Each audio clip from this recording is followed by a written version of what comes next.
তপন গগৈ আছিল আমাৰ যোৰহাটৰ সাংসদ আৰু তাৰপাছত কলিয়াবৰৰ সাংসদ আছিলে গৌৰৱ গগৈ। এই দুইজনৰ ভিতৰত কোনে কি কাম কৰিলে মই চমুকে আপোনালোকৰ সন্মুখত দুটা তিনিটামান কথা ক'ব খোজো। সাংসদ হিচাপে প্ৰথম কাম কি? সংসদত প্ৰশ্ন উত্থাপন কৰা। সাংসদ হিচাপে প্ৰথম কাম কি? সংসদত বিতৰ্ক কৰা, ডিবেট তদন্তত কাম কৰা। সংসদ হিচাপে প্ৰথম কাম কি? আইন প্ৰণয়ন কৰা, আইন সংশোধন কৰা। এইটোৱে হ'ল সাংসদ হিচাপে।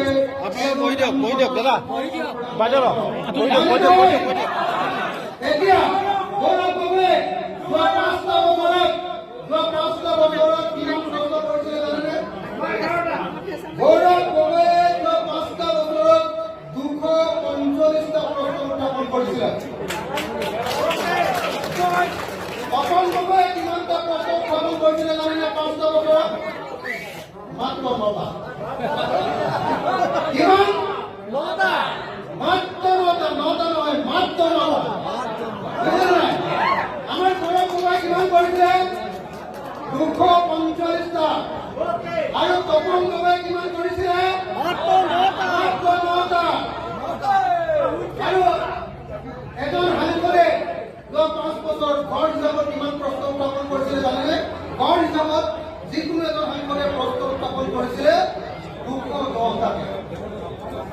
210টা প্ৰশ্নৰ ভিতৰত অকল 9টা প্ৰশ্ন কৰে তপন গগৈ। তেতিয়াহ'লে তেওঁ পাছ কৰিলে নে ফেইল কৰিলে? পাছ কৰিলে নে ফেইল কৰিলে? পাছ কৰিলে নে ফেইল কৰিলে? একদম একেবাৰে বেয়াকে ফেইল কৰিলে আমি নাম কি বুলি কওঁ? একেবাৰে বেয়াকে ফেইল কৰিলে কি বুলি কওঁ?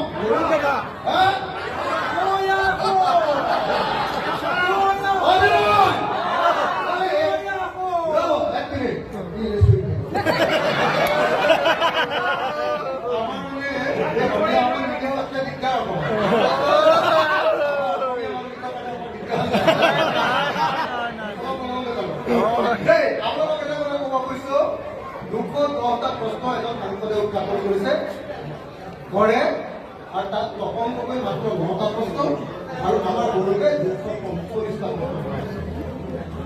তাৰমানে আকাশ আৰু পাতাল হয় নহয়? আকাশ আৰু পাতাল হয় নহয়?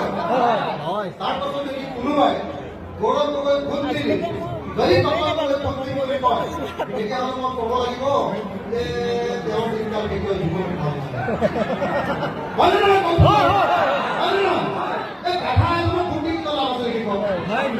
নহয়? এজন চোকা মানুহ যি অসমৰ হৈ মাত মাতে, যি ভাৰতত দিল্লীত অসমৰ কণ্ঠ।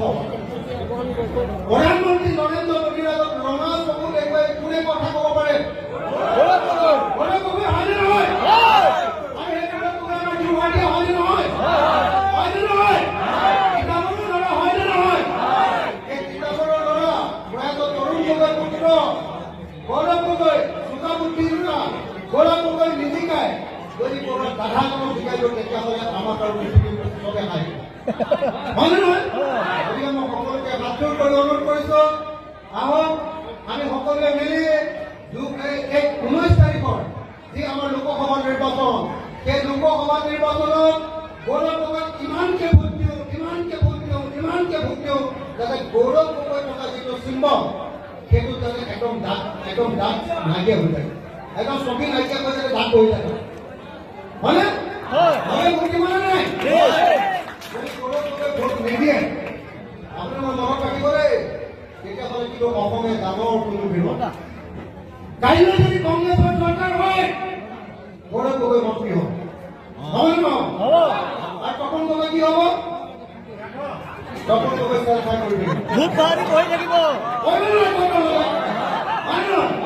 তপন গগৈ যদি আপুনি ভোট দি থাকে বুঢ়াও হৈ যায়, ভোট জিকি যদি তপন গগৈ বুঢ়াও হৈ যায়, মন্ত্ৰী কেতিয়াও মন্ত্ৰী নহয়। আৰু যদি কেতিয়াবা মন্ত্ৰী হয়গেও তেতিয়াহ'লে আমাৰ ৰামেশ্বৰ তেলীৰ নিচিনাকে চাই চুবুৰী ৰূপৰ মন্ত্ৰী হ'ব। আৰু যদি গৌৰৱ গগৈ জিকে আৰু যদি মন্ত্ৰী হয় তেতিয়াহ'লে কি মন্ত্ৰী হ'ব?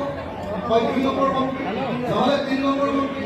আৰু 3 নম্বৰ মন্ত্ৰী যদি হয় তেতিয়াহ'লে যদি ফৰেইন এফেয়াৰ্ছ মিনিষ্টাৰ মানে বৈদেশিক পৰিক্ৰমা মন্ত্ৰী বৈদেশিক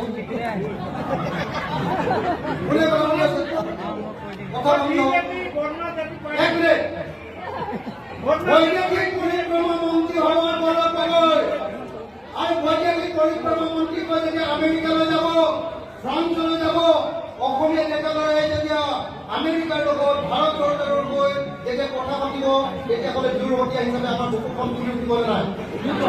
উঠিবলৈ নাই। গতিকে গৌৰৱলৈ ভোট দিয়াৰ কোনো বিকল্প নাই। মই সকলোকে ৰাইজক সাজু কৰি অনুৰোধ কৰিছোঁ, আহক আমাৰ গৌৰৱ গগৈ, অসম গৌৰৱ গগৈ ভোট দিব আহক। দ্বিতীয় কথাটো হ'ল সংসদত বিতৰ্কত অংশগ্ৰহণ। বিতৰ্ক যে কয়, তৰ্ক বিতৰ্ক যে কয়, তাত কিমান অংশগ্ৰহণ কৰিছে? গৌৰৱ গগৈ 78টা, 5 বছৰ, তপন গগৈ 11টা আৰু ৰাষ্ট্ৰীয় গড় 46 পৰীক্ষা। তপন গগৈ ইয়াতো ফেইল মাৰিছে, বুজে নাই? ইয়াতো তপন গগৈ ফেইল মাৰিছে। তপন গগৈ কেলে ফেইল মাৰিছে? তপন গগৈ হিন্দীও নাজানে, তপন গগৈ ইংৰাজী নাজানে, হয়নে নহয়? তপন গগৈ যদি হিন্দীও নাজানে, ইংৰাজীও নাজানে, তেওঁ সংসদ গোটাই কিবা লাভ হৈছে? একোতো লাভ নাই, হয় নহয়? তেওঁ কোনো প্ৰশ্ন কোনো কথা ক'ব নোৱাৰে। আৰু বহুতে কয় যে নহয়, চৰকাৰী পক্ষৰ সাংসদ, তেওঁ প্ৰশ্ন নকৰিলে কি হ'ব, উন্নয়নমূলক কাম কৰে। আৰু মই ভাই এটা সমষ্টিৰ বিধায়ক, মোৰ সমষ্টিটো তপন গগৈ এটা উন্নয়নমূলক কাম কৰা নাই। মই 8 বছৰ 3 বছৰৰ বিধায়ক, 3 বছৰৰ ভিতৰত এটা কামো কৰিবলৈ তপন গগৈ সক্ষম হোৱা নাই। আপোনালোকৰ ইয়াত যোৰহাটত কিবা কাম কৰিছে নেকি তপন গগৈ? এই জানিছে নেকি? IIM আনিছে নেকি? IIT আনিছে নেকি? কিবা ডাঙৰ কাম কৰিব পাৰিছে নেকি? নাই, জিৰ' হয়নে নহয়? জিৰ' হয়নে নহয়? তেওঁ ভোট দি থাকি কোনো লাভ নহয়। দিল্লীত অসমৰ কণ্ঠ গৌৰৱ গগৈ ভোট দিব হওক। এই কথা কৈয়ে মই মোৰ বক্তব্য সামৰি মাৰিছোঁ। ধন্যবাদ। জয় অসম।